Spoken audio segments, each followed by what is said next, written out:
everybody. I am so glad that you are back with us, and I can't wait to tell you this week's story. This week we are talking about a man named Elisha. Now, Elisha was a prophet. What is a prophet? A prophet is someone who delivers messages and does things for God. And God used Elisha to do amazing things. In fact, God even used Elisha to perform a miracle for the entire nation of Israel. Now, that miracle, of course, helped a lot of people. But did you know that God could use Elisha to help just one person? That's what we're going to see today in our story. Today's story is about a widow. A widow is a woman whose husband has died. So I'm going to get my Bible and I'm going to turn to 2 Kings chapter 4.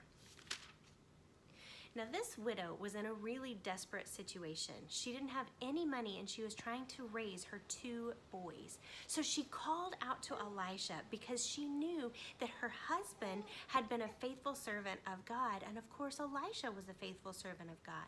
So she went to him to ask for help. So Elisha asks her, "How can I help you? What do you have in your house?"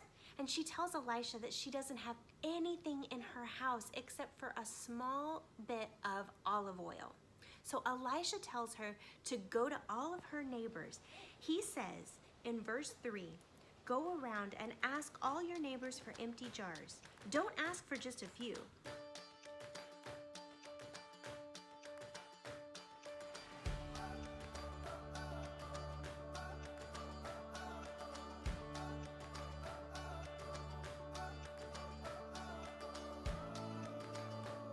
Then go inside your house and shut the door behind you and your sons. Pour oil into all the jars, and as each is filled, put it to one side.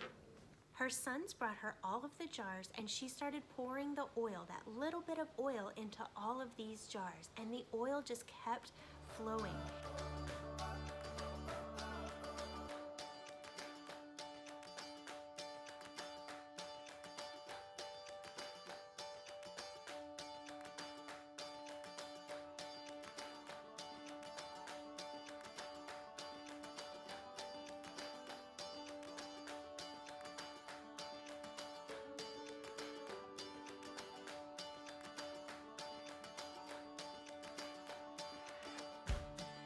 She filled jar after jar after jar until they were all full, and that is when the oil stopped flowing. She went and told Elisha what had happened, and Elisha told her to take the oil in all of those jars and go and sell it to help pay off her debts, and then he told her to live off of what was left.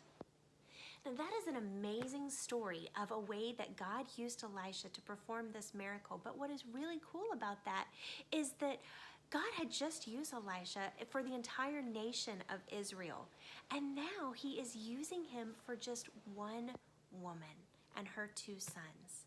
No problem is too big or too small for God. And God loves each one of us. He is always there for us, and he can always take care of us no matter what. Right now, the problems in the world seem really, really big. Not too big for God to handle, but just bigger than any small problem that we might be having at home. But that doesn't mean that God doesn't care about your small problems, and it definitely doesn't mean that he can't help you with those. God tells us that we can go to him with any problem, no matter how big or small it is. So don't be afraid to bring your problems to God and see what amazing things he can do to help you too.